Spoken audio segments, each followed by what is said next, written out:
Septembre 1997. Une semaine après l'accident qui pulvérisa sa voiture sous le tunnel de l'Alma à Paris, la famille royale au grand complet assistait aux funérailles de la princesse Diana. Pourtant, pour la monarchie anglaise, cela faisait plusieurs années que la jeune femme était déjà morte.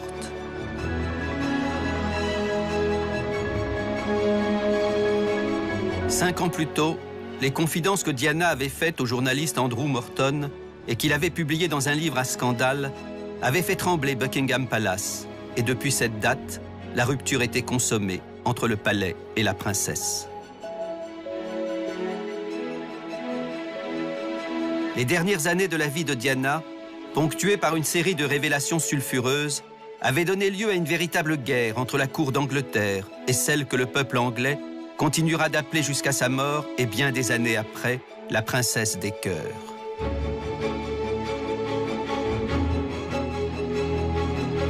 Mais comment expliquer que cette jeune femme de 36 ans, présentée dans un premier temps comme docile, soit devenue un adversaire aussi implacable du trône? Et comment expliquer que sa vie ait été au final si tragique? Eh bien, c'est ce qui m'a donné envie de faire ce film. Suivre pas à pas les aventures de cette rebelle improbable et comprendre l'impuissance de la monarchie britannique à empêcher le conte de fées qu'elle avait tenté de vendre au monde entier de se transformer en pur cauchemar.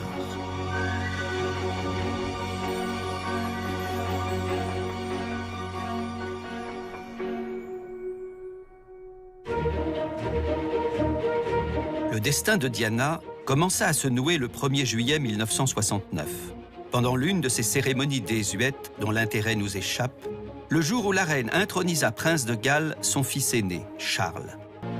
I, Charles, Prince of Wales, do become your liege man of life and limb, and of earthly worship. Et coïncidence, pure coïncidence, ce 1er juillet 1969, peut-être même à l'instant où la reine embrassait Charles, Diana fêtait son anniversaire sans savoir, la malheureuse, elle n'avait alors que 8 ans, que celui qui serait prochainement son futur mari allait lui gâcher la vie. Charles est quelqu'un de tourmenté lui aussi. Il n'a jamais été vraiment bien dans sa peau. Il se sentait rejeté par son père, il était intimidé par sa mère, et il ne se sentait pas à la hauteur du modèle qu'elle représentait pour lui. Il était aussi très conscient de ses obligations. C'est vraiment un homme de devoir. Quand il avait une vingtaine d'années, c'était quelqu'un de très sérieux, de très honnête. Il était travailleur, mesuré, réservé, et en même temps, c'était quelqu'un d'insupportable, avec des idées bien arrêtées qui considéraient que chacun devait plier devant lui. Un bon petit prince, donc. Il casse les codes, il est considéré par sa mère comme quelqu'un de profondément dangereux pour la monarchie, mais pour le coup pour des raisons politiques. Il revendique certaines idées et une certaine façon de penser son rôle politique. Or, la monarchie anglaise tient aussi par le fait qu'elle n'exerce pas un rôle politique, mais un rôle symbolique. Il avait demandé à être nommé représentant de la reine en Australie. Et puis après, il avait voulu être nommé gouverneur de Hong Kong. Cette demande n'a pas été suivie par le gouvernement, d'abord parce que Charles était un peu imprévisible dans ses discours, donc c'était quand même assez compliqué. Du coup, Charles se consacre à des activités philanthropiques, et puis, effectivement, il semblait renâcler à réaliser ce qui est sa fonction première, donc produire un héritier pour la couronne, puisqu'il ne se mariait pas. La pression était de plus en plus forte et les critiques de plus en plus nombreuses parce qu'il fréquentait beaucoup de filles, mais ne se mariait pas. Pour tout le monde, son job était avant tout de se marier, d'avoir un fils et de perpétuer la monarchie. Ce qui est craint à la fin des années 70, c'est que Charles, en multipliant les aventures avec des femmes mariées et qui ne sont pas d'un statut qui permettrait un mariage, mette effectivement la monarchie en danger. La décision fut donc prise au palais d'aider Charles à se trouver une épouse. Une matrone expérimentée, sa grand-mère, proposa ses services. Ce qu'on attendait du prince de Galles, c'était qu'il épouse soit quelqu'un de son milieu, de lignée royale, et de nombreuses princesses étrangères ont été pressenties, comme la princesse Astrid de Luxembourg par exemple, soit quelqu'un issu de l'aristocratie. Traditionnellement, la famille royale avait toujours procédé ainsi. On considérait qu'il était plus prudent de respecter un équilibre. Il était impensable qu'un prince épouse l'un de ses sujets. Sans compter la peur d'avoir quelqu'un au passé embarrassant qui aurait pu pousser certains à des indiscrétions dans la presse. Dès que Charles apparaissait en public avec une nouvelle petite amie, les journaux s'interrogeaient sur son passé, sur son expérience. Une façon polie de dire « est-elle vierge ?» Parce que même si à l'époque les Britanniques vivaient hors mariage, divorçaient, s'envoyaient en l'air, ils voulaient que la famille royale vive selon les critères de la génération précédente. La famille royale étant pressée, le casting dura peu de temps, et la reine-mère tira très vite de son chapeau le nom d'une jeune femme qui n'était autre que la petite-fille de sa propre dame de compagnie. Les deux old ladies se connaissaient bien et se persuadèrent l'une l'autre de la justesse de leur choix. Diana Spencer, une aristocrate de 19 ans, issue d'une famille qu'on ne pouvait rêver plus respectable. La famille Spencer était très prestigieuse. Elle remontait au Moyen Âge. Et comme beaucoup d'aristocrates en Grande-Bretagne, ils se considéraient comme plus importants que la famille royale. D'autant plus qu'ils font aussi partie de la famille Churchill, qui est également une famille ducale très ancienne. Ils sont donc au sommet de la pyramide de la société britannique. Ils possédaient un immense domaine au centre de l'Angleterre et John Spencer a toujours su qu'il en hériterait un jour. Il n'avait donc pas besoin de travailler. Il n'a pas fait grand-chose. Il s'est engagé dans l'armée, ensuite il a travaillé provisoirement pour la famille royale. Frances, la mère de Diana, était elle aussi une aristocrate. C'était typiquement le genre de personne à épouser l'héritier d'un fabuleux domaine. Et c'est ainsi que Diana vit le jour, le 1er juillet 1961, dans le comté de Norfolk, précédée par deux sœurs, Sarah et Jane. Charmante petite fille, mais qui obligea néanmoins sa mère à se remettre immédiatement à l'ouvrage pour engendrer cette fois un héritier mâle. Diana comprit très tôt qu'elle n'avait pas été désirée. Et même si ses parents l'aimaient, elle traversa son enfance en portant sur ses épaules le poids de la déception qui avait été la leur en découvrant que c'était une fille qu'ils avaient mise encore une fois au monde. Par chance, le vaste domaine de son père était superbe et Diana aimait s'y perdre dans les champs ou les bois qui l'entouraient. Rien ne manquait pour l'agrément de ses hôtes. Tennis, piscine, lac, haras. On pouvait croire à première vue que la future princesse était élevée dans un petit paradis terrestre. Pour la famille royale, Diana ne pouvait donc être qu'une rose anglaise, an English rose, qu'on pouvait acheter sur catalogue, les yeux quasiment fermés. Elle est jolie, elle est jeune, elle est vierge. En tout cas, on le suppose, et c'est quelque chose de très dur à trouver. Elle est timide, malléable. À l'époque, tout cela semblait parfait. Voilà pourquoi ils l'ont choisi. Ils l'ont sous-estimé. Son illustre pédigré leur convenait. Quant à sa personnalité, ils l'ont jugée docile. Elle ne l'était pas. C'est en effet l'erreur de casting du siècle. L'erreur d'un petit clan de privilégiés, coupé de la réalité du monde et affublé d'œillères bien plus handicapantes que celles des chevaux qui tiraient leur carrosse. Certes, dans le beau domaine des Spencer, l'herbe était grasse et les lits profonds. Mais derrière les murs, le malheur y avait régné en maître, pénible vérité dont la famille royale ne voulut rien savoir. Elle refusa notamment de voir que les parents de Diana avaient entretenu des rapports empreints de ressentiment et de violence, que dans ces salons chargés d'histoire, la future princesse y avait entendu tous les jours des cris, des injures, qu'elle y avait même vu son père frapper sa mère. Bref, que de son enfance, Diana était sortie plus que meurtrie, traumatisée. Selon une légende qui circule parmi la noblesse britannique, certaines familles ont un sang vicié. Et certains pensaient que les Spencer avaient un très mauvais sang. Les membres de cette famille étaient psychologiquement détraqués, aigris, tordus. Rappelez-vous le divorce de ses parents. Quand John et Frances ont divorcé, ça a vraiment été un choc. Les gens pensent que Frances a fui en abandonnant ses enfants. En fait, ce qu'il s'est passé, c'est qu'elle avait engagé une procédure de divorce à l'encontre de John, mettant en avant sa cruauté. Il faut toujours se demander, quand on parle de Diana, dans quel genre d'atmosphère a-t-elle grandi dans sa petite enfance avant le départ de sa mère.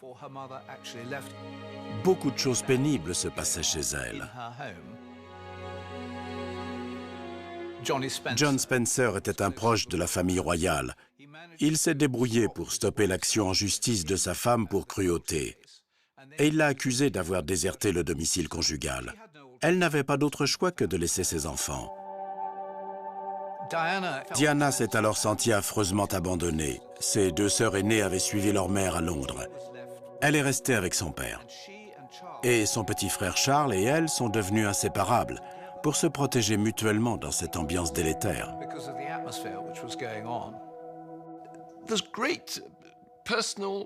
Il y avait de gros problèmes dans cette famille. Et si un travailleur social s'occupait d'une famille déchirée comme celle-ci dans une HLM de Birmingham, il trouverait normal qu'une fille issue d'une famille psychologiquement aussi perturbée, agressive, habituée aux coups de poignard dans le dos, soit elle aussi très perturbée. Diana a hérité de cette violence, mais elle a réussi à l'étouffer. Il était impossible de savoir vraiment ce qu'elle ressentait. Elle a appris très tôt à cacher ses sentiments. Elle est ainsi devenue un petit animal très complexe. Si on n'exprime pas ses sentiments, qu'on les garde pour soi, on devient quelqu'un de compliqué, et c'est ce qui lui est arrivé.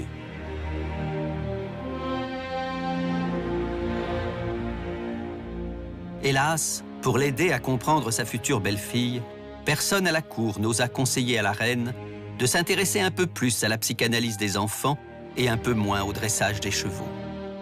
Diana, à l'adolescence, c'était Cendrillon. La chaussure en moins, la névrose en plus. Sa mère obligée de l'abandonner et de fuir le domicile conjugal, son père avait même poussé la perversion jusqu'à se remarier avec une femme qui n'avait rien à envier à la marâtre du célèbre comte.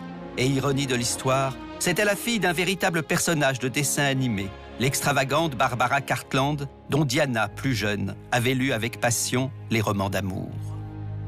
Diana haïssait sa belle-mère, Rain Spencer, parce que Rain lui a retiré la dernière chose à laquelle elle était attachée. John Spencer était très amoureux de sa seconde épouse, et elle l'avait complètement accaparé. Ce qu'elle voulait, c'était régenter son mari et diriger le domaine familial d'Althorpe. Et pour y parvenir, elle devait à tout prix éloigner le père, John, de ses enfants. Elle y est très bien parvenue. Tous les enfants la détestaient. Ils l'avaient en horreur. Elle s'appelait Rain, pluie en anglais, et il la surnommait pluie acide. C'était cruel, et néanmoins assez juste. On pourrait dire qu'en acceptant d'épouser le prince Charles, Diana a trouvé le moyen d'échapper à l'épouvantable situation familiale dans laquelle elle se trouvait. À 18 ans, après une scolarité très moyenne et n'ayant pas l'intention de faire des études supérieures, Diana prit en effet ses clics et ses claques et partit vivre à Londres, partageant son appartement avec 3 copines. Sans aucun doute, la période la plus heureuse de sa vie, la plus insouciante, la plus drôle. Quand elle était adolescente, Diana menait à Londres une vie amusante où s'enchaînaient les apéritifs et les dîners entre copains. Mais ça n'a jamais été une vie de débauche. Et pourtant, à l'époque, dans les années 1980, l'aristocratie britannique menait une vie de débauche. Les gens se droguaient, buvaient beaucoup, ils étaient sexuellement très libres. Ce n'était pas du tout son cas. Elle appartenait plutôt au groupe des institutrices de maternelle. En effet, Après avoir multiplié les petits boulots mal payés, Diana se retrouva assistante maternelle dans un jardin d'enfants du quartier de Pimlico. Pour elle, qui n'avait pas de vocation et qui se laissait guider par les hasards de la vie, s'occuper d'enfants lui convenait fort bien. Et si la famille royale n'avait pas jeté son dévolu sur elle, il est possible qu'elle y serait restée quelques années de plus, dans l'attente du premier homme qui aurait fait battre son cœur. Elle n'a jamais eu d'amoureux. La plupart des adolescentes veulent être amoureuses. Elles veulent trouver un garçon à qui ouvrir leur cœur, même si elles ne l'épousent pas. Pendant les 2 années qu'elle a passées à Londres, Diana n'a jamais rencontré quelqu'un qui la séduise réellement, qui lui ravisse le cœur.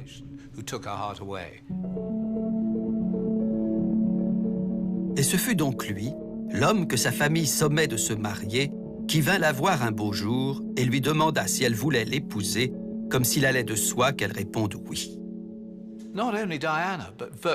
Pas seulement Diana, mais toutes les jeunes filles de son âge en Grande-Bretagne souhaitaient épouser un prince, se promener en carrosse, porter des diadèmes, des diamants et de jolies robes. Toutes les filles du royaume rêvaient d'être princesses de Galles. Et Diana allait réaliser ce rêve. Allait-elle refuser? Non.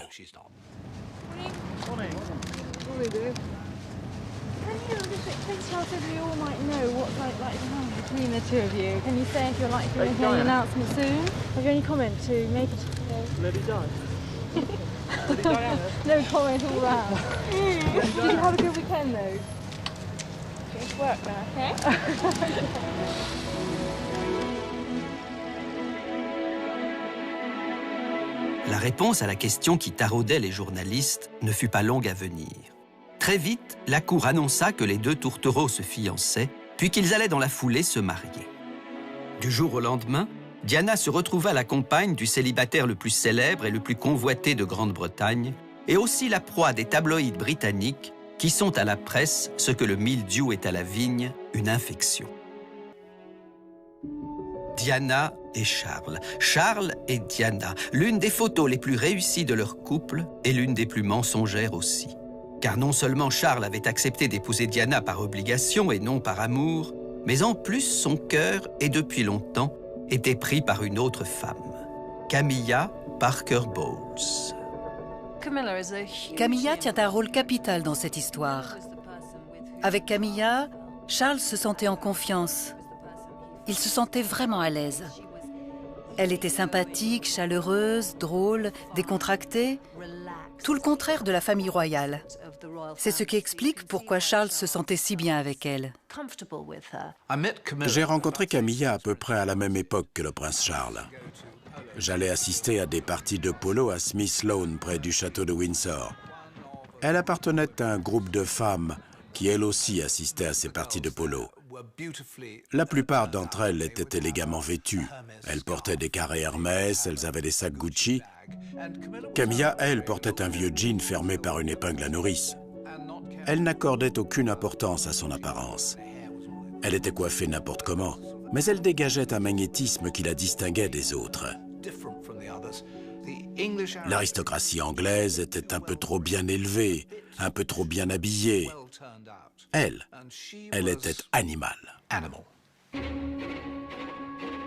Le lien qui unissait Charles à Camilla était aussi fort qu'ancien. Mais l'épouser lui était impossible, Camilla n'étant pas de sang royal et n'appartenant pas davantage à l'aristocratie. Leur amour était d'emblée voué à la clandestinité. Camilla lui a dit « Écoute, marie cette idiote, elle n'y verra rien, elle est toute émerveillée par la royauté, c'est exactement le genre de fille qu'il nous faut pour poursuivre notre liaison. Elle t'embêtera pas, elle comprend rien à rien, elle est idiote. » Elle l'appelait la souris, elle ressemblait à une souris. C'est le nom que lui donnait Camilla. Et c'est vrai que la petite souris, dans un premier temps, fut parfaite. Ayant emménagé au palais après l'annonce de ses fiançailles, elle en sortait de temps en temps pour une cérémonie, et en quelques semaines, on put croire qu'elle avait trouvé sa place dans sa nouvelle famille, qui l'exhibait comme un trophée.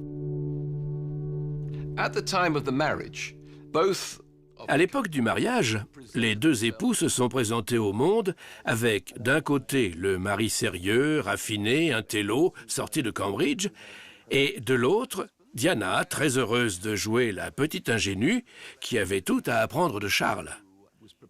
Ça aurait très bien pu marcher. Charles semblait en effet lui montrer la voie, inaugurant des expositions, coupant des rubans avec plus ou moins de talent. Diana à ses côtés pour sourire, charmer l'assistance, recevoir des fleurs ou des compliments. Avec bonne volonté et simplicité, elle accomplissait les quelques gestes symboliques qui étaient de son ressort, oubliant pendant quelques heures le doute qui la rongeait pendant les nombreuses absences de Charles, ou lorsque celui-ci, amant peu discret, laissait traîner un indice. Il y a la fameuse histoire du bracelet, un bracelet qui vient de chez Asprey, un des plus grands bijoutiers londoniens, qui est livré pour le prince Charles. Bon, Diana regarde, l'ouvre pour voir ce que c'est. C'est un bracelet avec deux initiales, G et F. Et donc il apparaît que ce bracelet, en fait, c'était un cadeau que Charles voulait faire à Camilla Parker Bowles. Et donc c'était Fred et Gladys qui étaient leurs surnoms. Alors Charles lui dit, mais non, pas du tout, ce n'est pas ce que tu crois. Il s'agit d'un cadeau pour justement montrer que c'est la fin de ma liaison avec elle, puisque bon, maintenant nous sommes fiancés, je vais t'épouser. Elle l'a probablement cru. Elle a cru pouvoir se débarrasser de Camilla. Elle était plus jeune, plus jolie, elle était issue d'une lignée plus aristocratique. Elle pouvait épouser le prince Charles, contrairement à Camilla. Elle pouvait donner naissance au prochain roi d'Angleterre, contrairement à Camilla. Elle était donc sûre de l'emporter. Mais ça n'a pas été le cas. How you feel today, both of you? Difficult to find the right sort of word, isn't it, really? Just delighted and happy. And I'm amazed that she's been brave enough to take me on. And I suppose in love. Of course. Whatever in love means. Yes. The television interview was... L'interview télévisée a été un moment terriblement embarrassant pour lui. Parce qu'il savait que Camilla regardait. Et il ne voulait pas dire qu'il était amoureux de sa future épouse. Il aurait alors trahi l'amour qu'il portait à Camilla. Voilà pourquoi il a esquivé si maladroitement la question. Parce que Camilla regardait.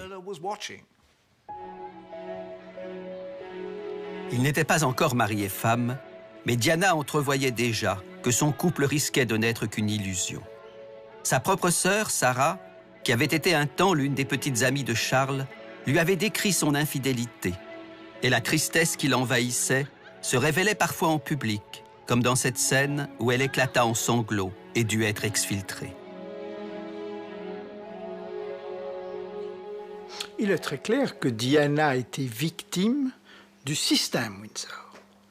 Ce système qui veut qu'on épouse quelqu'un de son milieu, et après cela, on a des aventures extra-conjugales, tout en restant ensemble, parce qu'il faut sauver la face dans le milieu social auquel on appartient. Donc c'est une victime de ce milieu. Mais en même temps, elle vient de ce milieu. Elle en connaît les codes. Elle est allée dans les écoles où on enseigne ces codes. Elle est allée aux parties qui se déroulent selon ces codes. Elle représente la société de classe dans toute son horreur, comme elle n'existe qu'au Royaume-Uni. Assurément, c'était une victime, mais la victime de sa propre ambition. Elle connaissait tout de la royauté. Elle s'est mariée sachant parfaitement à quoi ressemblait la vie derrière les murs du palais. Et elle s'est délibérément jetée dans la gueule des loups. Mais pour l'instant, aux yeux de l'immense majorité du peuple anglais, les loups du palais de Buckingham ressemblaient encore à des agneaux, et chacun se préparait donc avec enthousiasme au mariage de Charles et de Diana. Il faut dire que si la monarchie britannique coûte cher, elle génère également des centaines de millions de livres. Un mariage, une naissance, un jubilé, et voilà les affaires qui repartent de plus belle. Ce 29 juillet 1981, Diana pensait cependant à autre chose qu'à la rentabilité de ses épousailles. Car alors même que la foule et les journalistes se pressaient autour du palais, elle hésitait vraiment à se marier, demandant à ses sœurs si éventuellement il n'y avait pas un plan B. Il est vrai que la veille même des noces, Charles, au comble de la délicatesse, avait passé la nuit avec Camilla. Mais le jour dit, à l'heure dite, Diana fut néanmoins au rendez-vous et plusieurs centaines de millions de téléspectateurs la regardèrent se diriger vers la cathédrale Saint-Paul, accompagnée par son père. « Tu ne peux pas reculer, lui avaient répondu ses sœurs. Ton visage est déjà imprimé sur les serviettes et les tasses de thé. » Et Diana avança vers l'autel, comme si elle n'avait pas d'autre choix que de faire don de sa personne à la monarchie. Au troisième rang, parmi les invités de marque, se tenait la maîtresse de son mari, tailleur gris pâle, petit chapeau à voilette, la preuve vivante de la mascarade royale à laquelle tout le monde faisait semblant de croire. I, Diana Francis. I, Diana Francis. Take thee, Charles Philip Arthur George. Take thee, Philip Charles Arthur George. To my wedded husband. To my wedded husband. To have and to hold. To have and to hold. From this day forward. From this day forward. For better, for worse. For better, for worse. For richer, for poorer. For richer, for poorer. In sickness and in health. In sickness and in health. To love and to cherish. To love and to cherish. Till death us do part. Till death us do part. And thereto I give thee my troth. And thereto I give thee my troth.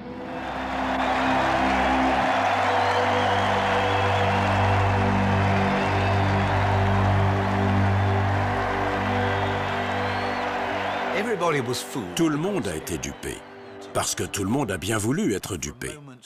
Pendant un moment, les Anglais se sont autorisés à croire en quelque chose d'invraisemblable. Voilà cette jeune fille de 19 ans, belle et séduisante, qui épouse l'héritier du trône. Ils font ce jour-là la une des médias du monde entier.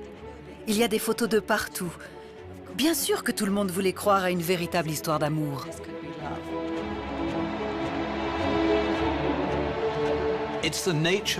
C'est dans la nature des Britanniques de croire à la monarchie.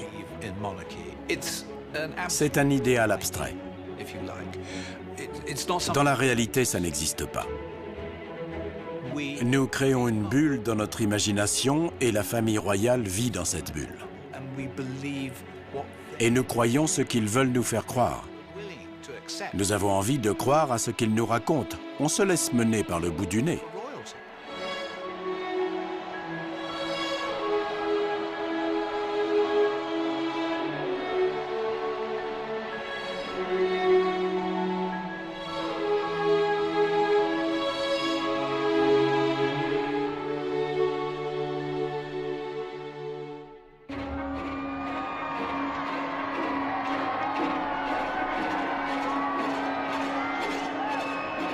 Après le mariage, on le devine, vint le voyage de noces. Mais si Diana avait espéré que son séjour sur le yacht Britannia serait l'occasion d'être enfin seule avec Charles, si elle avait même simplement imaginé qu'il profiterait de ces quelques jours où tous les jeunes mariés se consacrent l'un à l'autre pour se rapprocher, nul doute qu'elle fut déçue. Elle avait décrit son mariage comme la journée la plus confuse de sa vie. De sa lune de miel, elle dira « Ce fut une excellente occasion pour rattraper mon sommeil ». Pendant que Charles trompait son ennui avec quelques-unes des 300 personnes, membres de l'équipage ou invités, qui s'étaient embarqués avec lui, Diana passa en effet son temps à dormir. Mais de retour sur la terre ferme, la jeune mariée, bon petit soldat, accepta de jouer une nouvelle scénette de la Comédie du Bonheur et révéla à cette occasion ses talents d'actrice, offrant aux photographes les images qu'on attendait d'elle. Photogénique à souhait, elle apparut si souriante qu'aujourd'hui encore, en la voyant radieuse, on peut se prendre à douter du mal-être profond qui était le sien et de l'omniprésence de Camilla. The princess didn't say an awful lot, but she was asked how she was liking married life. Highly recommend. On raconte que Charles s'était engagé à n'avoir plus aucune relation avec Camilla. Camilla, au départ, avait dit au prince Charles, la veille de son mariage, « Nous ne nous verrons pas pendant 3 ans ». Ensuite, très vite, ils se sont revus, et elle le savait. Elle découvre des lettres de Camilla adressées à Charles. Il porte des boutons de manchette que Camilla lui a offerts pendant sa lune de miel. Elle s'aperçoit, avant même leur départ à Balmoral, que Charles pense plus à Camilla qu'à elle, sa jeune épouse. La question est peut-être naïve, mais Charles ne souhaitait pas que son mariage fonctionne un tant soit peu? Je crois qu'il voulait sincèrement que ça fonctionne. Mais il était peut-être trop intelligent pour tomber bêtement amoureux et devenir le compagnon de quelqu'un de beaucoup plus jeune et plus simple que lui. Il ne fait aucun doute que le prince Charles a épousé une délicieuse et chaste jeune fille, une vraie jeune fille, pas encore une femme. Elle n'avait pas la maturité nécessaire pour apporter à Charles ce qu'il attendait d'une femme. Elle n'avait pas la profondeur de Charles, qui avait des centres d'intérêt bien marqués, que ce soit l'architecture, que ce soit l'environnement. Donc rien ne les rapprochait. Et alors, Charles aurait pu expliquer aussi à Diana ce qu'il attendait d'elle. Mais voilà, il n'y avait jamais véritablement de communication entre eux. À vrai dire, personne ne communiquait dans la famille royale, comme si chacun mettait un point d'honneur à se priver de cette faculté pourtant très utile qu'on appelle la parole et qui permet d'exprimer sa pensée ou ses sentiments au moyen de sons. Elle a été en quelque sorte jetée dans cette famille sans avoir personne pour l'aider à comprendre quel allait être désormais son métier de princesse de Galles. On avait chargé la reine-mère de s'occuper d'elle et de lui expliquer le protocole de la famille royale, les us et coutumes des Windsor. Et en fait, la reine-mère ne s'est jamais occupée d'elle. Elle n'avait pas de guide, pas de mentor. Elle pensait sans doute que Charles serait un conseil, un appui. Il ne l'a pas été. Ce sont des rites que Diana a eu du mal à intégrer parce que ce mariage était dysfonctionnel. Parce qu'il n'y avait aucun terrain d'entente entre Charles et Diana, alors que la raison pour laquelle Camilla et Charles s'entendent si bien, c'est que finalement, Camilla a été la conseillère de Charles de tout temps. Il ne pouvait pas tenir son rôle de prince de Galles sans l'avoir. Elle a toujours été un soutien pour lui. C'est ce que Diana ne pouvait supporter. D'être la simple doublure de Camilla, de n'avoir aucune autre utilité pour Charles que de faire bonne figure sur la photo en attendant de lui donner une descendance. Et oui, même si on hésite à les plaindre, les jolies princesses, une fois mariées, peuvent souffrir dans leur château, quand il n'y a plus ni dragon ni sorcière, et qu'elles découvrent chez leur prince charmant l'inverse de ce qu'elles attendaient de lui, l'indifférence. Diana était quelqu'un de terriblement compliqué, qui réclamait beaucoup d'affection. Elle s'était sentie rejetée par sa mère, elle était pourri gâtée par son père. Elle était certainement très en demande d'amour. Ce qu'elle voulait avant tout, c'est que son mari lui accorde toute son attention. Et comme ce n'était pas le cas, ça l'a beaucoup perturbée.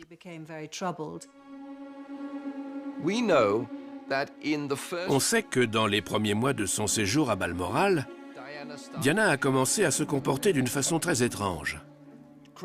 Elle avait des crises de larmes. Nous savons qu'elle était boulimique, qu'elle souffrait de troubles alimentaires. Tout ça n'était que le début, sans doute à cause de la situation qui l'oppressait. Des symptômes nombreux que produisait Diana, Charles ne savait que faire.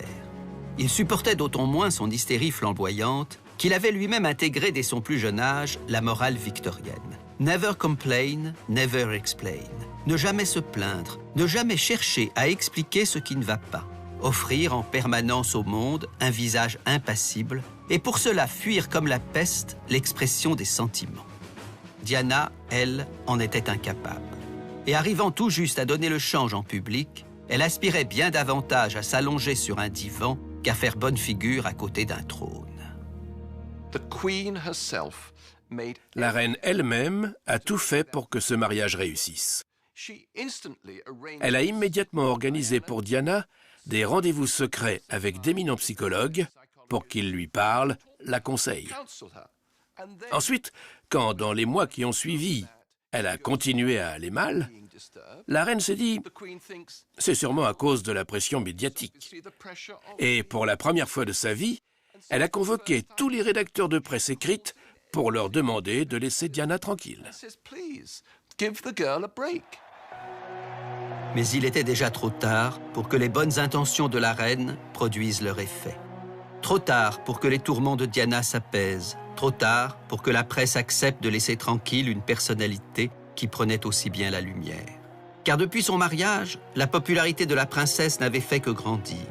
Chacune de ses apparitions provoquait un véritable engouement dans la foule des badauds, et Charles finalement s'en félicitait, bénéficiant lui aussi de ce regain d'amour pour la monarchie.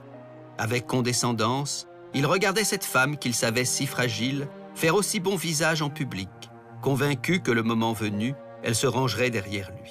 Charles n'était encore que prince. Quand il deviendrait roi, Diana serait bien obligée de lui laisser la première place sous les projecteurs. Et alors, comme toutes les épouses d'un souverain régnant, elle perdrait inévitablement de sa superbe.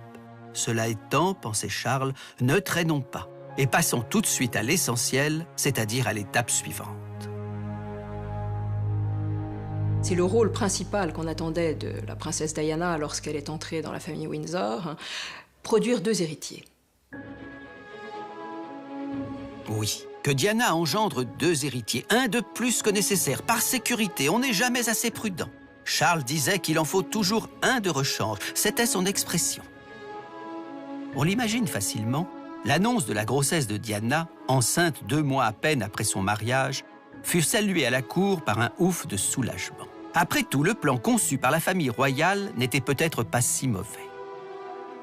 Hélas, 3 fois hélas, c'était compté sans cet étrange phénomène que Freud appelait la compulsion de destin, comme un formidable appétit de mort qui plaçait sans cesse Diana en porte-à-faux par rapport au bonheur.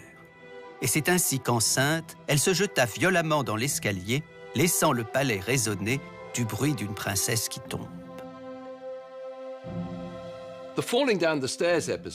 Sa chute dans les escaliers était de toute évidence un appel à l'aide. C'était de toute évidence le signe d'une instabilité vraiment profonde. Elle portait dans son ventre le futur roi d'Angleterre. Elle portait dans son ventre sa mission. On l'a sortie de nulle part d'abord et avant tout pour pondre ce bébé qu'elle a fait très rapidement, pour que le spectacle continue.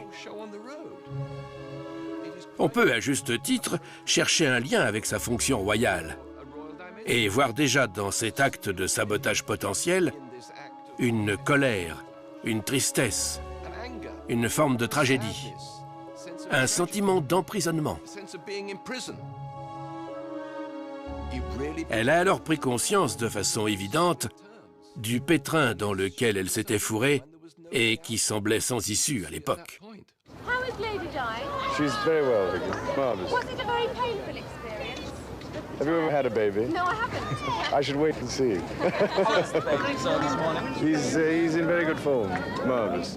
And looking more healthy and more human-like.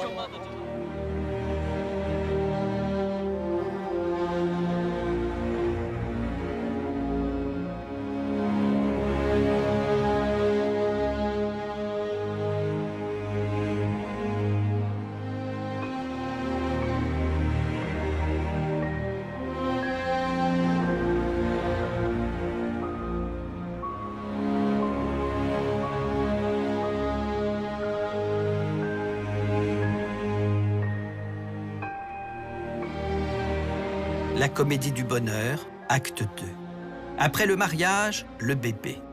Charles vivait toujours le grand amour avec Camilla, mais ne rechignait pas plus aujourd'hui qu'hier à prendre la pause. Et s'ensuivirent 2 nouvelles années de tartufferie royale.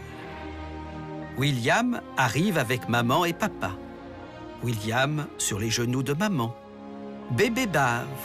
Papa se rapproche de maman, la famille est unie. William prend la main de papa. Maman fait voler bébé, et bébé suce ses doigts, puis son jouet, et finit sur les genoux de papa, avant de s'emparer de la laisse de maman, puis de revenir sur ses genoux. Jusqu'au moment où maman en a quand même marre, et d'un geste sec le fait comprendre à papa. 2 ans de tartufferie, où Diana et Charles, que la naissance de leur enfant n'avait nullement rapprochés, se mirent en scène quelques minutes à chaque fois, pour immortaliser des scènes idylliques devant les caméras. Et 2 ans plus tard, rebelote. William accompagne papa pour voir l'héritier de rechange, Harry, qui lui aussi a droit à la sortie radieuse et au départ en voiture vers la maison. Home, sweet home, la maison où ses parents faisaient semblant de vivre ensemble. Mais tout cela restait sans gravité, puisque les apparences étaient sauves. Oui, merci Diana d'avoir accompli ta mission. Maintenant, tu peux faire ce que tu veux. Continuer de pleurer, voyager, prendre des amants, peu importe. Les bébés sont là, les Windsor peuvent respirer, et avec eux, l'Angleterre.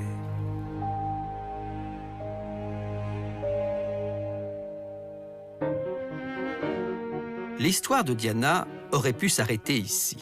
Ses enfants auraient grandi auprès de leur mère et le service de communication du palais aurait géré avec bienveillance toutes les étapes de leur vie, comme ici, à l'entrée en classe du petit prince William, que ses parents surnommaient affectueusement Wombat, nom d'une famille de marsupiaux vivant dans les forêts d'Australie.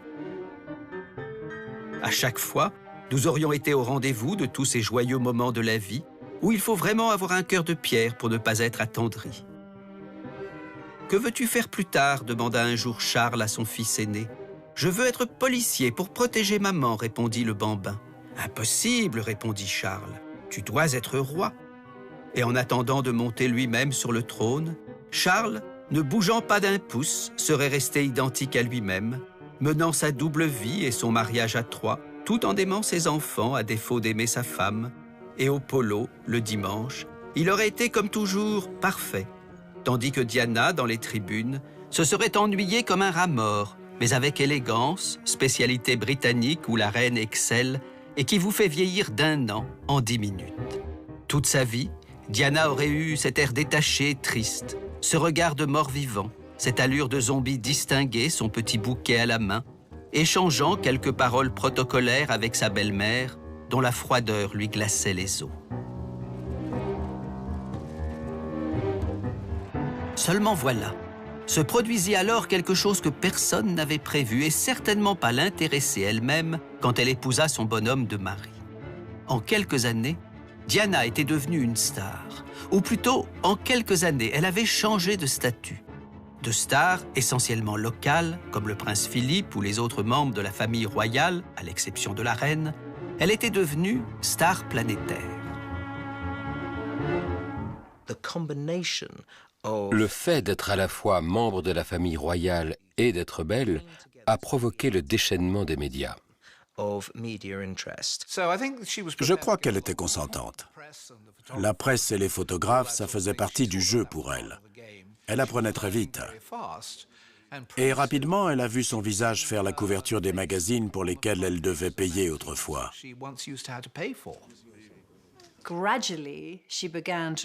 Petit à petit, elle s'est rendue compte que cela lui donnait un certain pouvoir.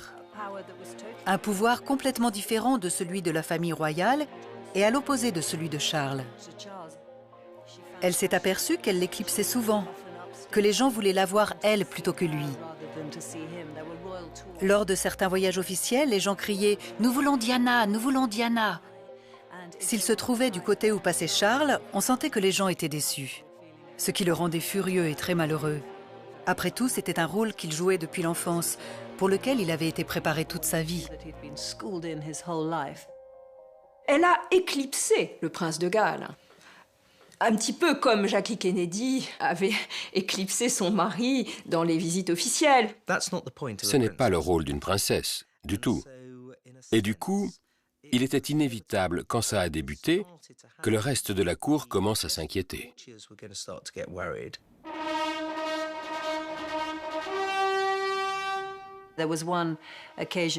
D'habitude, après une cérémonie d'ouverture du Parlement par la reine, la presse du lendemain commente son discours et le programme du gouvernement. Mais cette fois-là, c'est la nouvelle coiffure de Diana qui a fait les gros titres. Donc elle était tout à fait consciente que son apparence avait le pouvoir de créer l'événement. La reine Élisabeth et sa mère avaient beau faire des effets vestimentaires et porter à l'occasion des robes pimpantes, chaque fois que Diana montrait ne serait-ce que le bout de son nez, on ne voyait qu'elle.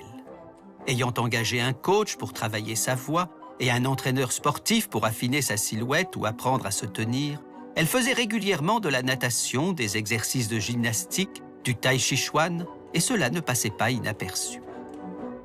Diana a créé un nouvel intérêt pour la monarchie. Elle électrisait les foules. tout le monde s'intéressait à elle parce qu'elle était très glamour.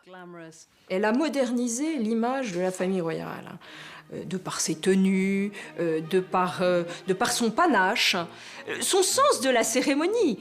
À une époque où finalement la famille royale était un petit peu triste, elle n'arrivait pas à entrer dans la modernité. Diana, qui n'avait jamais eu conscience de son charme, commençait à se trouver belle. Et elle commençait surtout à comprendre qu'elle pouvait utiliser à son profit ce titre d'Altesse royale qu'elle avait jusque-là subi. Et Charles, bien obligé de l'emmener avec lui dans ses voyages officiels, comme ici en France, devait supporter les mille et un compliments que recevait sa femme et que du coup, on ne lui adressait pas. Et permettez-moi d'ajouter, madame, que votre charme et votre élégance ont depuis longtemps séduit tous les Français.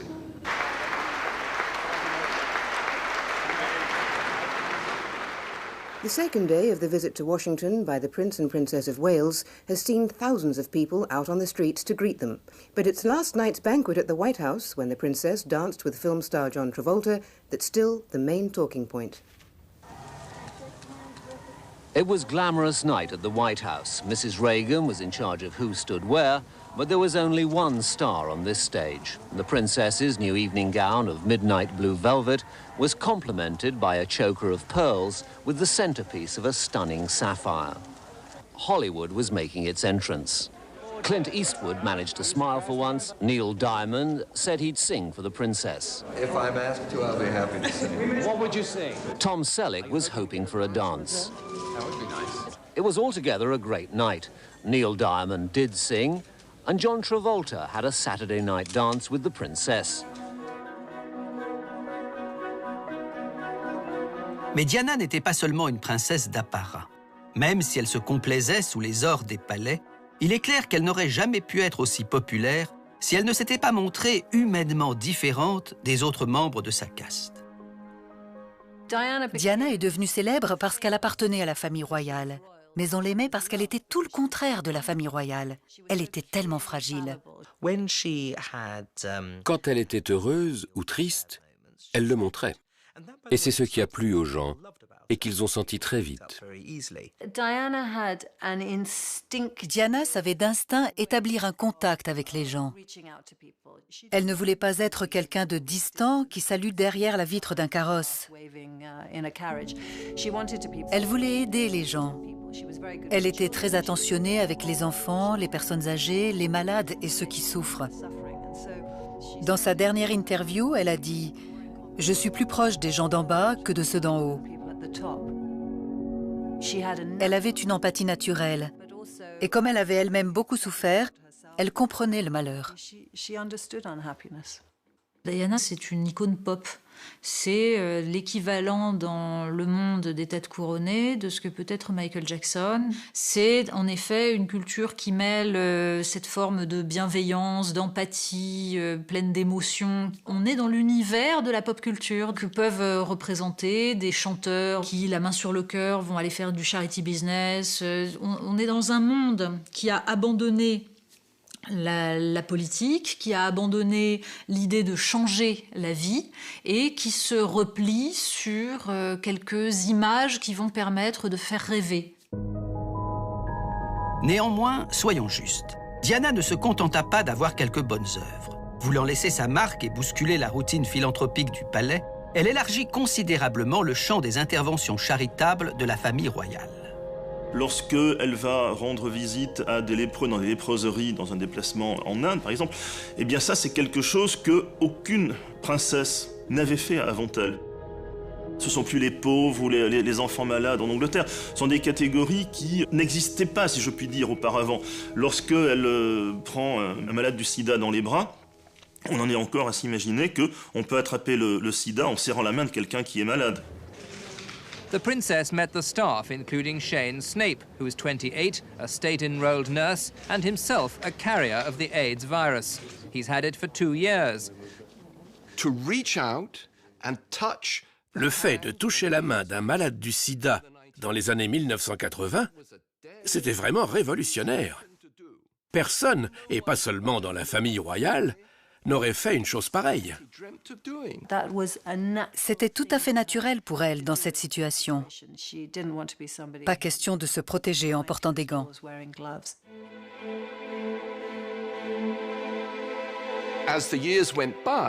Les années passant, on l'a vu développer une grande intelligence, une grande compréhension des choses. Diana était incroyablement dynamique. Ce n'était peut-être pas une intellectuelle, mais elle avait le sens des réalités et des vérités profondes de la vie. Elle savait que Charles refusait de l'admettre et que le système monarchique lui aussi refusait de l'admettre.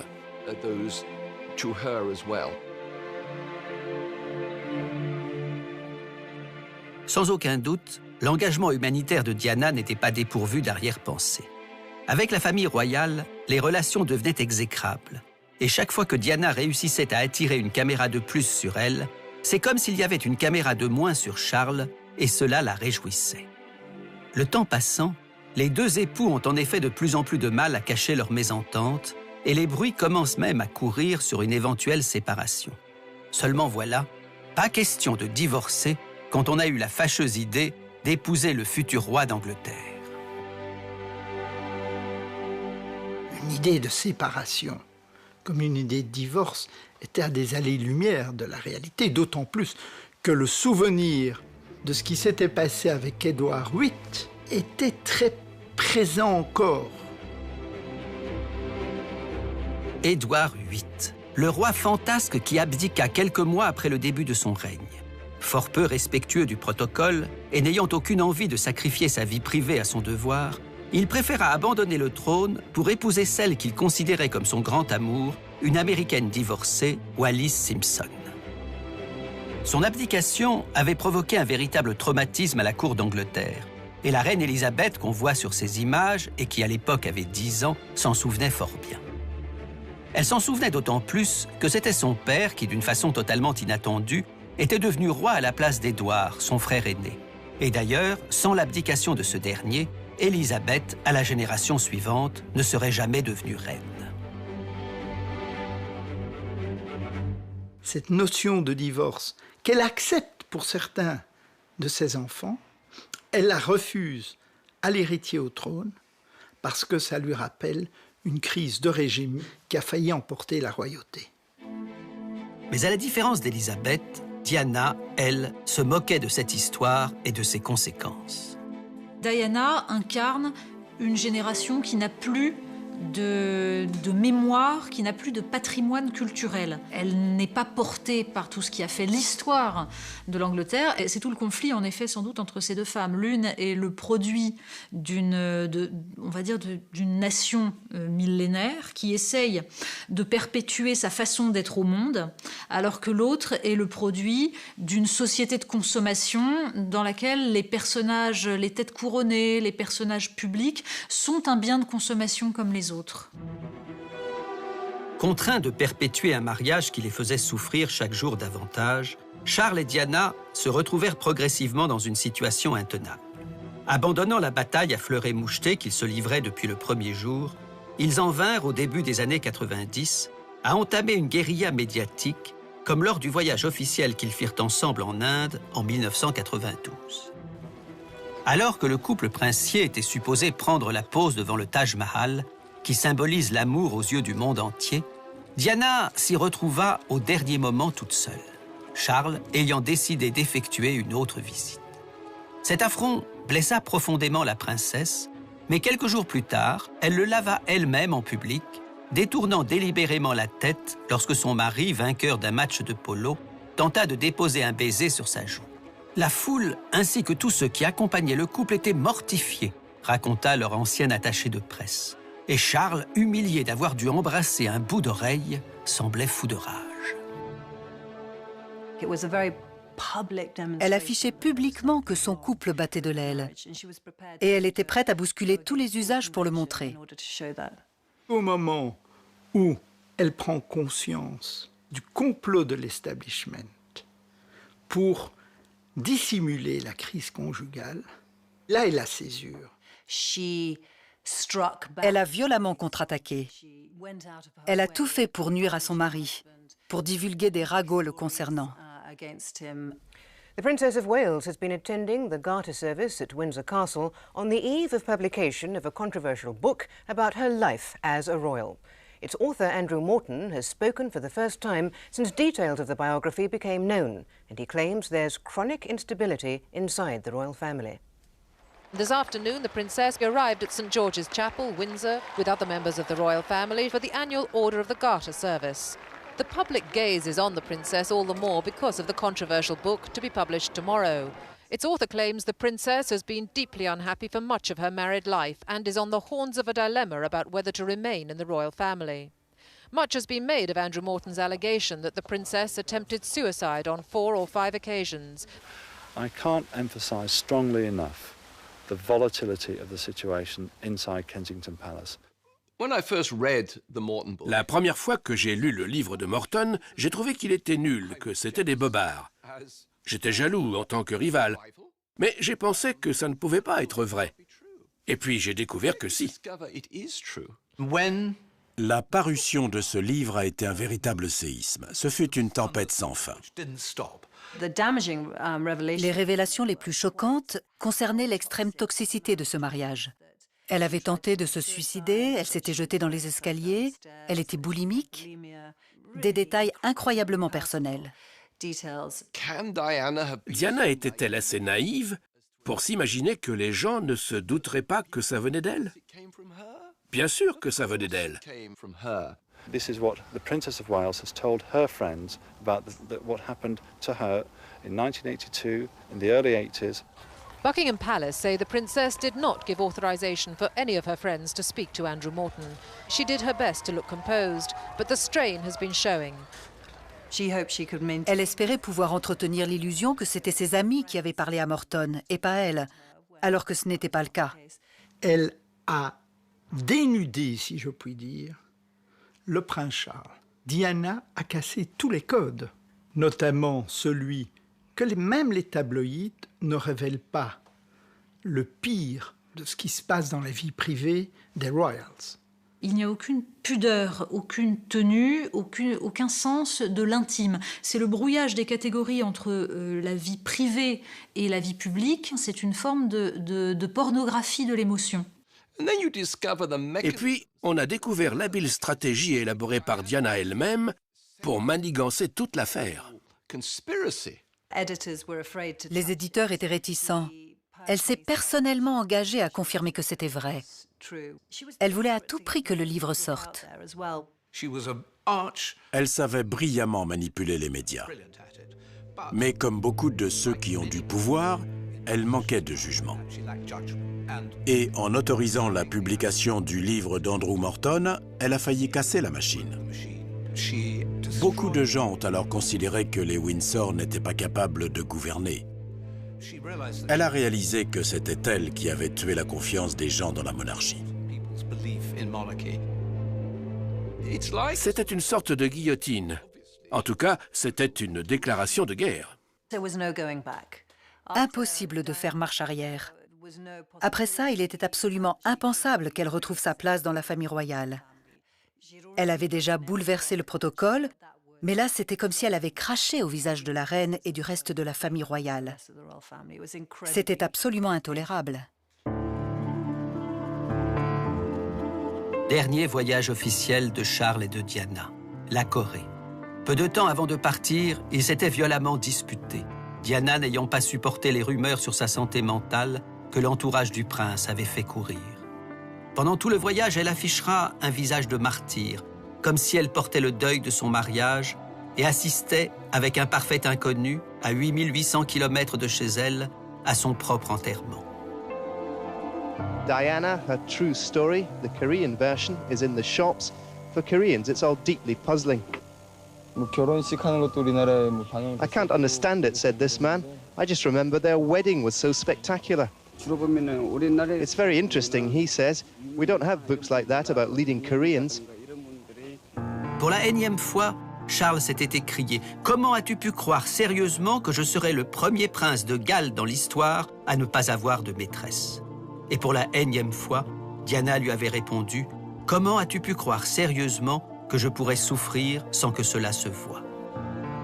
Tout n'était plus maintenant qu'une question de moi. voire de semaines. Le palais devait tirer un trait sur ce fâcheux intermède qui durait depuis plus de 10 ans. Mais quelle issue convenable trouver à ce vaudeville royal.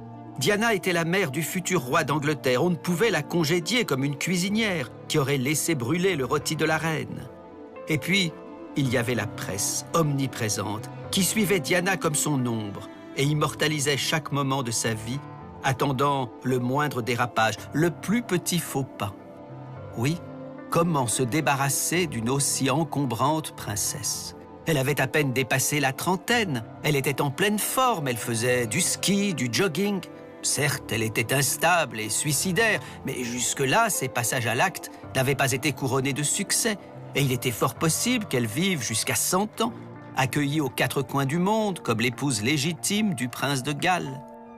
Décidément, cette année 1992 était maudite. Annus horribilis, dira la reine, qui coup sur coup avait vu divorcer son fils cadet Andrew, puis sa fille Anne. Année horrible où jamais le palais ne regretta autant d'avoir lié son sort à cet imprévisible ennemi de la monarchie, qui jouait les saintes nitouches, mais qui avait néanmoins réussi à fragiliser la couronne. Parallèlement à l'émancipation de Diana, le comportement de la presse a commencé à changer. Elle ne respectait plus autant la famille royale. Les gens étaient devenus avides de potins.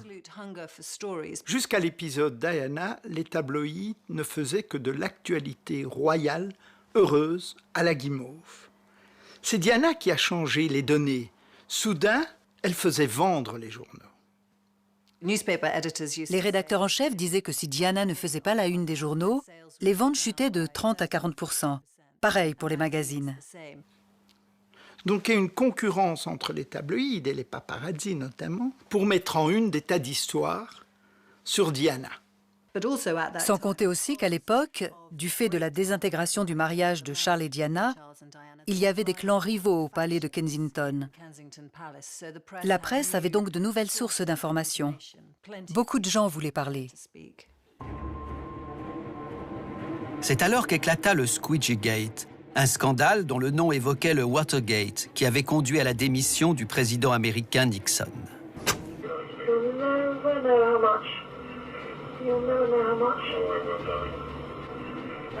Le Sun publia la retranscription d'une conversation privée entre Diana et l'un de ses amants. Conversation interceptée à même de déstabiliser la princesse. On l'entendait par exemple dire à plusieurs reprises « je t'aime » et son amant la gratifiait de surnoms affectueux et intraduisibles comme Squeegee. Était-ce bien la voix de Diana? Qui était son mystérieux interlocuteur? Journalistes et experts en tout genre s'en donnèrent à cœur joie. Based on newspaper reports yesterday, the palace said simply that the evidence to hand did not lead it to believe that the tape should be taken seriously. Today, after listening to part of the recording, a spokesman said that what he'd heard suggested that it was not possible to reach a conclusion.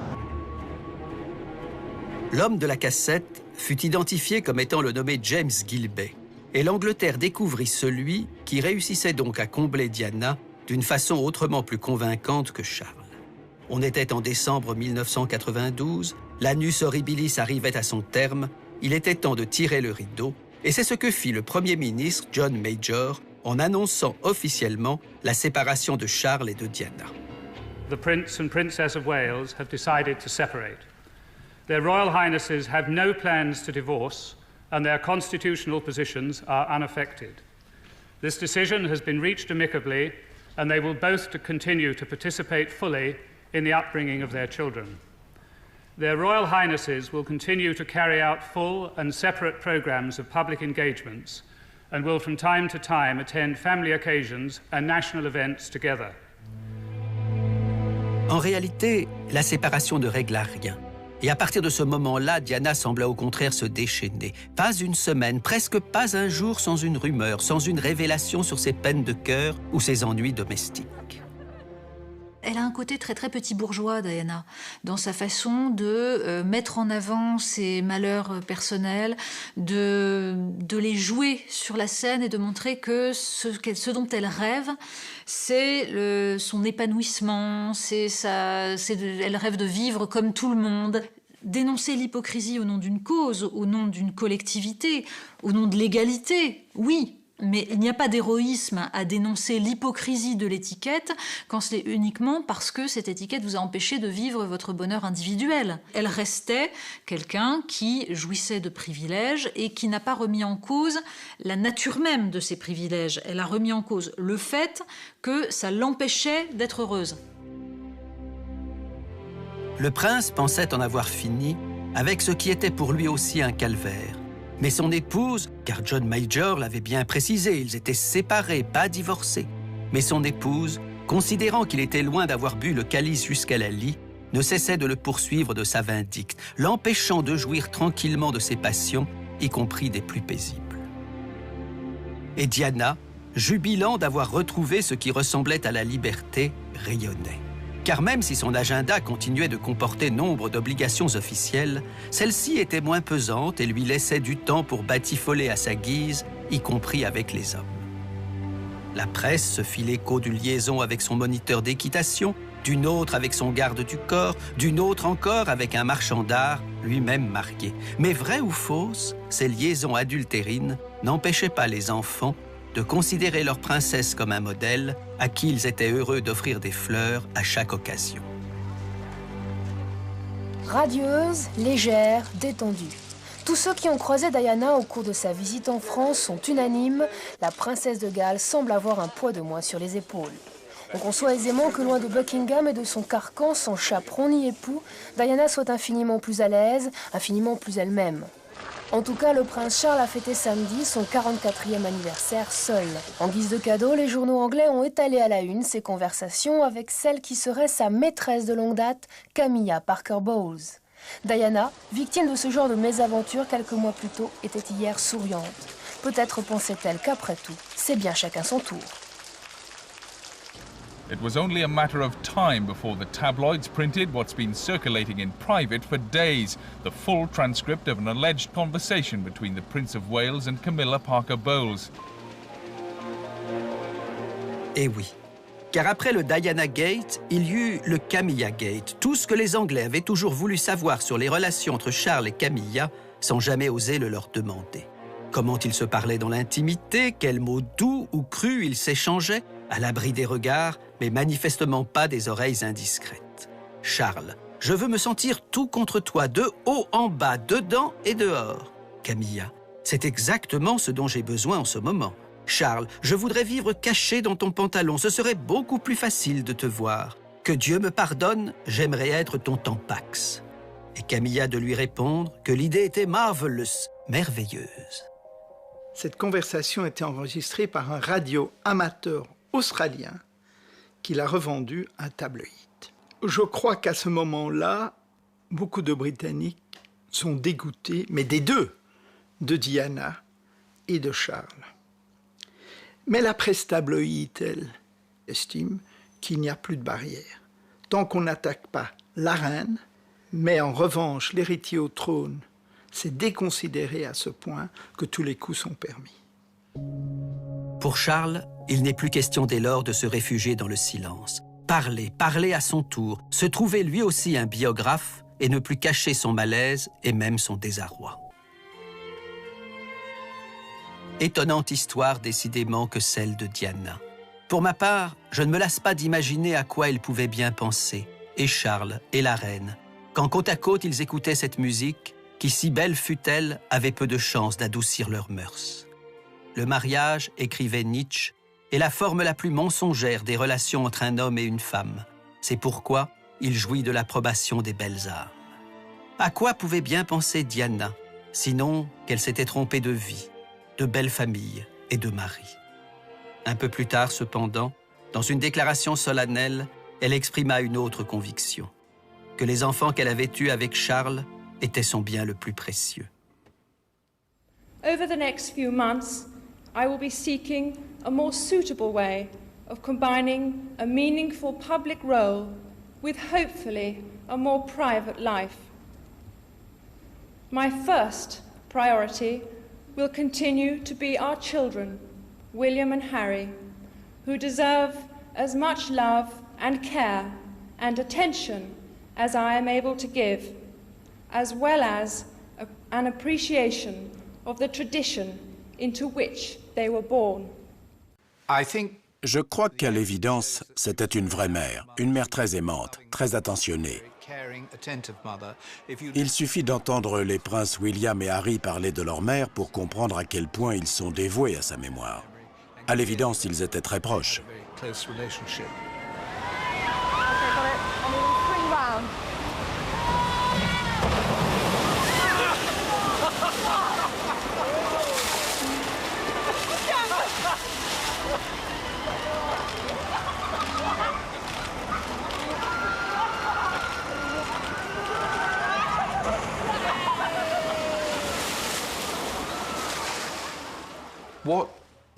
Ce qu'on sait moins, c'est qu'après la rupture, elle s'est servie des enfants comme d'une arme contre son mari. Elle les gardait avec elle quand elle devait les rendre. Elle empêchait Charles de les voir quand c'était son tour. Et c'est vrai que dans la bataille pour la garde des deux princes, Charles avait baissé les bras. L'année où elle est morte, il a vu ses enfants 34 jours. Le reste du temps, ils étaient avec Diana. Elle les utilisait comme une arme. Harry! Harry! Harry! No, Mama, you can't touch it. Mama, you can't touch it. She has to because we saw him. It's very successful. C'est là sans doute que Charles et la famille royale ont compris que la petite jeune fille de 19 ans qu'ils étaient venus chercher pour qu'elle perpétue la lignée des Windsor leur ferait payer au prix fort la mission qu'elle avait remplie. Elle voulait que cela soit bien clair. William et Harry n'étaient pas la propriété du palais. Ses enfants étaient d'abord et avant tout les siens. Certes, ils s'inscrivaient dans une histoire séculaire. Bien évidemment, ils avaient un père, et tant mieux s'ils les aimaient et en avaient de temps en temps la charge, histoire de jouer avec eux ou de leur transmettre un peu de son savoir. Mais ils avaient surtout une mère, et aux yeux de Diana, quand il serait temps pour William de régner, la cour ne devait jamais oublier que c'était la chair de sa chair qui monterait sur le trône. Et d'ici là, Diana ne raterait pas une occasion de le rappeler à tous. Elle est devenue manipulatrice. Elle considérait qu'elle était en permanence discréditée par la famille royale et par le prince Charles. Alors elle est devenue très manipulatrice. Elle voulait à tout prix emporter toutes les décisions. Elle ne voulait pas se plier aux volontés de la famille royale. Et elle manipulait les gens. C'est à ce moment-là qu'elle a laissé échapper ses émotions refoulées. Quand on parle avec les gens qui ont travaillé pour elle, ils vous disent à quel point elle pouvait être sournoise. Ce qui s'ensuivit fut cette fois une véritable guerre. Plus aucune réserve, plus aucune nuance. Allait devenir notoire tout ce qu'on avait laissé lire sur les visages ou entendre entre les lignes, tout ce qui n'avait pas encore été dit explicitement, officiellement. Et comme des milliers d'autres enfants qui voient la haine s'emparer de leurs parents et les consumer, William et Harry devinrent les témoins du plus médiatisé déchirement familial de la monarchie. Car leur mère ne voulait pas seulement s'échapper de l'enfer de Buckingham, elle voulait, telle Attila, que l'herbe ne repousse pas là où son cheval était passé. Jamais la cour d'Angleterre n'allait connaître pareille offense publique de l'un de ses membres. Il s'est passé un certain temps entre la sortie du livre de Morton et le moment où elle a compris que son mariage était fini. Et dès lors, son but ultime a été de détruire le prince Charles. Se venger était sa priorité. Elle détestait la famille royale et la cour. Elle savait que son mariage était fichu et elle voulait, comme Samson, détruire le temple.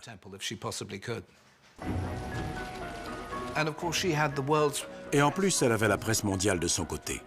Ses moindres faits et gestes faisaient la une des journaux. Elle faisait l'ouverture des journaux télévisés. Elle avait plus de pouvoir que cette famille qui régnait depuis 1000 ans. Oui, quand on se demande encore aujourd'hui où diable Diana a pu trouver la force de s'assigner un objectif aussi démesuré, la réponse est sans doute liée à ce pouvoir médiatique qui était alors le sien et lui permettait de croire, puisqu'elle était plus populaire que la reine elle-même, qu'elle était aussi plus puissante que toute la cour réunie. C'est alors qu'elle commit le passage à l'acte le plus suicidaire de toute sa vie.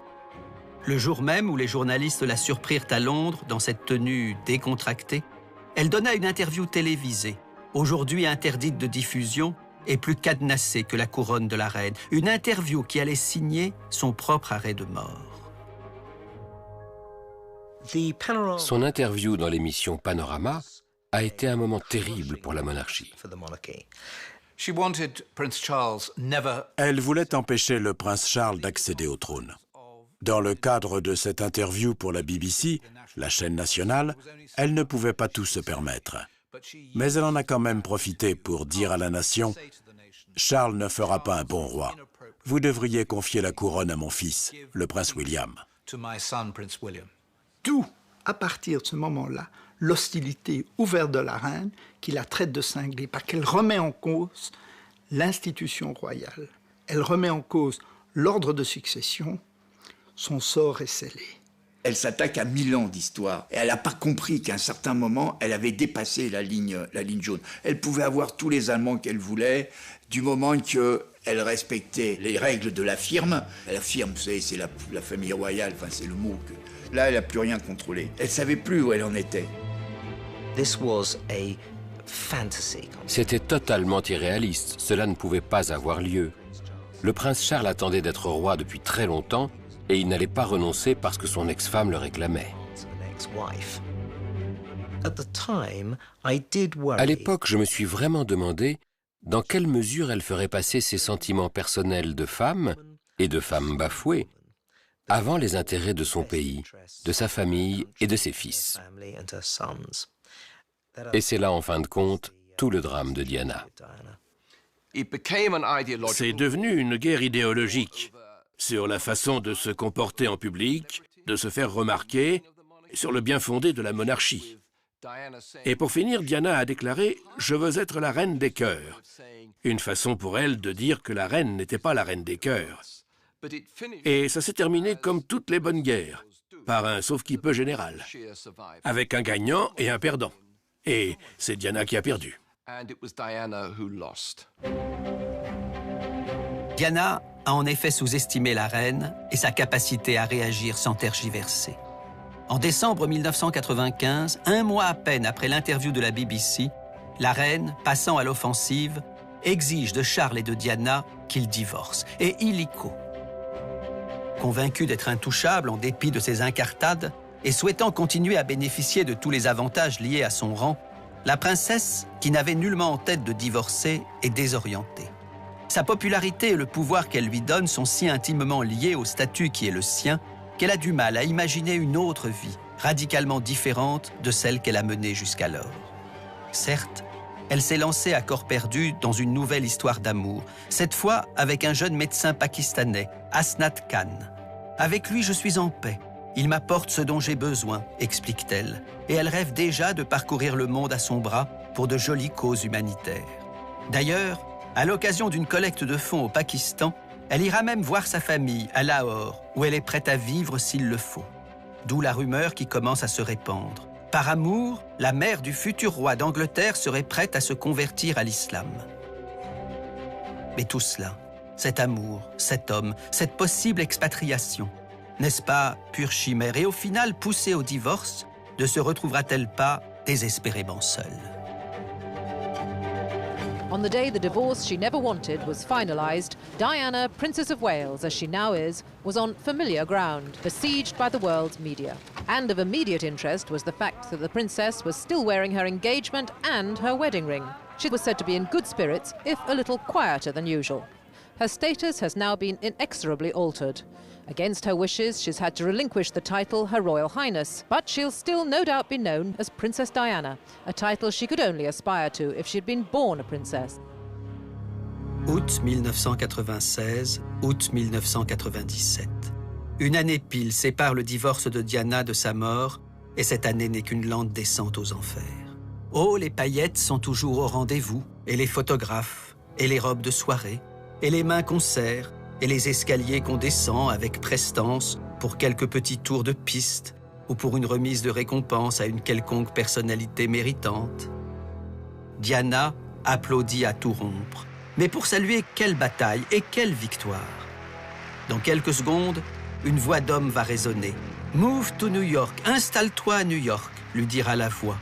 Et le public de rire devant le regard mélancolique de la belle qui se sait exilée de Londres, exilée de son pays, exilée de sa vie.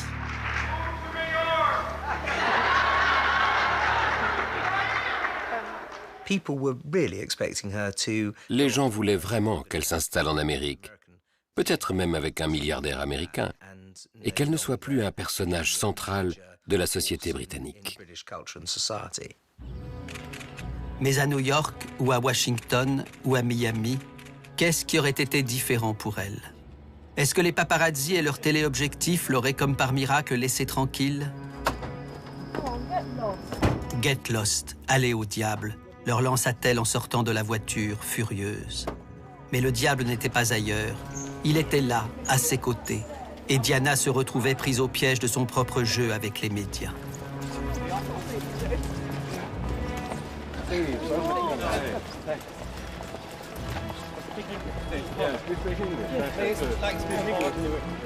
Pas une minute de répit, même en vacances avec ses enfants. Et que dire de ces dérisoires incantations qui n'avaient aucune chance d'être entendues? S'il vous plaît, en tant que mère, puis-je vous demander de respecter mes enfants? Je veux les protéger. Août 1996, août 1997. C'est l'annus horribilis de Diana, où s'engageant contre les mines antipersonnelles qui mutilent et tuent alors même que certains conflits sont terminés depuis des années, elle se coiffe d'une couronne bien différente des couronnes princières et se rend au milieu de champs infestés par les bombes, prenant des risques que personne à la cour d'Angleterre n'aurait osé prendre. La mort, brutale comme une mine qui explose, hantait plus que jamais son histoire. Milan, juillet 1997, une des toutes dernières apparitions publiques de Diana. Ce sont les obsèques du couturier Gianni Versace, assassiné en Floride par un tueur en série. Diana seule, en deuil, mais liée depuis peu à la dernière de ses conquêtes, la plus rocambolesque, la plus provocatrice de toutes. Dodi El Fayed, le fils du milliardaire égyptien Mohamed El Fayed. C'était de la provocation. Elle voulait être vue avec Dodi El Fayed, parce que ce n'était pas quelqu'un de fréquentable. Elle a dit « Je vais tous vous surprendre ». C'était presque comme un message adressé à l'establishment, signifiant qu'elle était allée encore plus loin que ce à quoi l'on s'attendait. Surtout en choisissant Dodi El Fayed, dont le père, déjà à l'époque, critiquait ouvertement l'establishment. Mohamed El Fayed a toujours voulu rentrer dans l'establishment. Et évidemment, c'est pas un club. C'est pas parce qu'on a de l'argent et qu'on peut payer la cotisation qu'on peut être admis au club. Et ça, il en a ressenti une énorme frustration. En fait, il avait construit une espèce de roman entre son fils et Diana. Et c'est pour ça qu'il l'avait invitée à Saint-Tropez, à une période où elle était délaissée, où elle ne savait pas très bien où aller avec ses enfants. Et il a fait venir son fils. Et puis, par un concours de circonstances, il y a eu une histoire qui s'est nouée entre eux. Et Mohamed El Fayed en avait déjà tiré des plans sur la comète. Il aurait bien aimé, en tout cas, que cette histoire se transforme. D'ailleurs, il n'hésitait pas à payer. Il payait une montre, il avait payé des bijoux, il avait carrément acheté un yacht, le Jonical, qu'il a acheté en une semaine quand même. Et d'un seul coup, il les invite à venir au Ritz avec une arrière-pensée qui est de donner un petit peu de lustre au Ritz qu'il avait racheté une dizaine d'années auparavant. Donc, tout marche bien. Et puis d'un seul coup, patatras.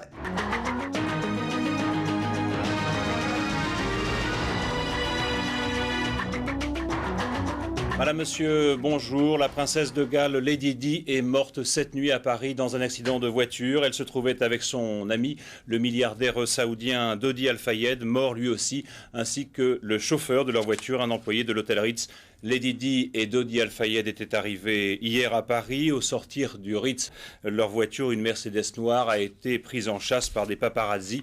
L'accident a eu lieu dans le tunnel du pont de l'Alma vers minuit.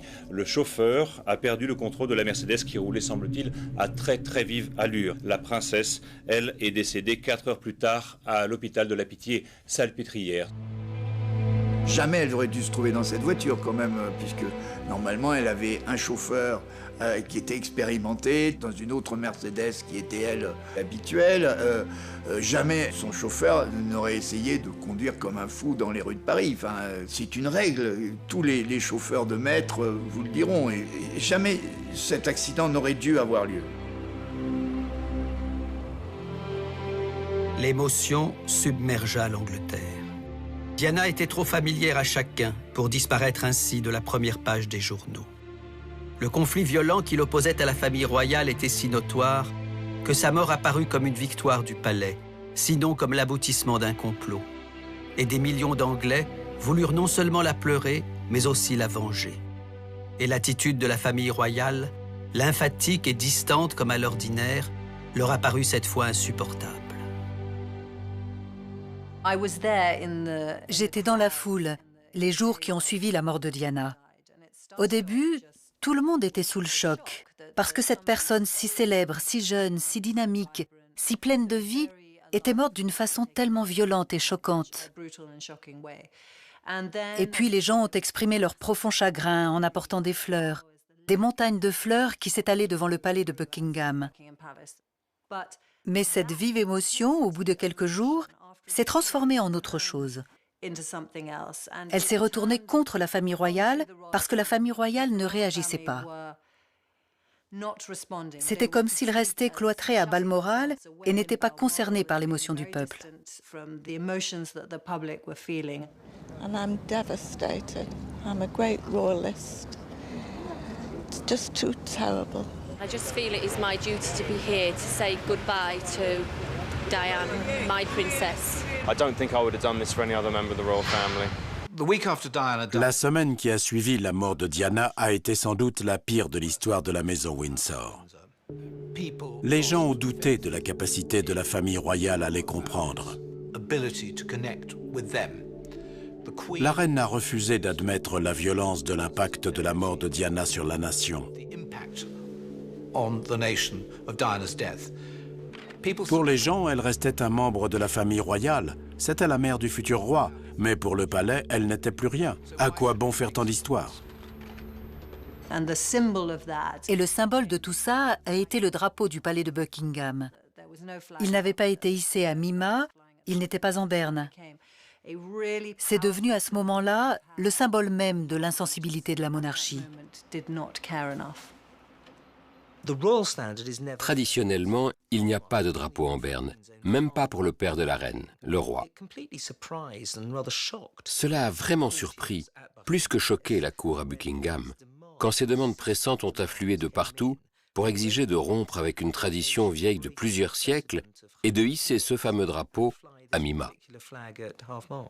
C'était des signes d'une tradition qui, pour le coup, paraissait totalement poussiéreuse. Les journaux britanniques parlaient de cobweb monarchy, une monarchie pleine de toiles d'araignée.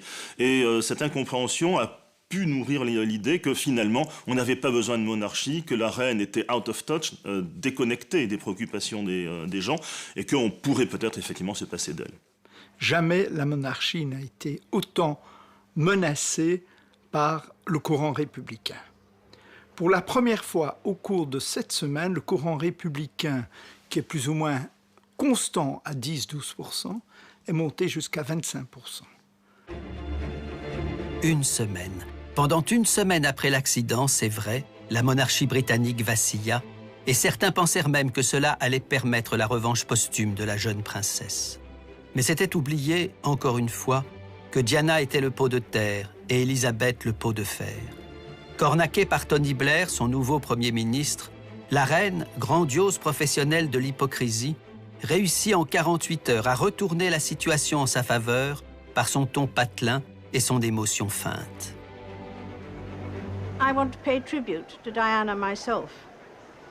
She was an exceptional and gifted human being.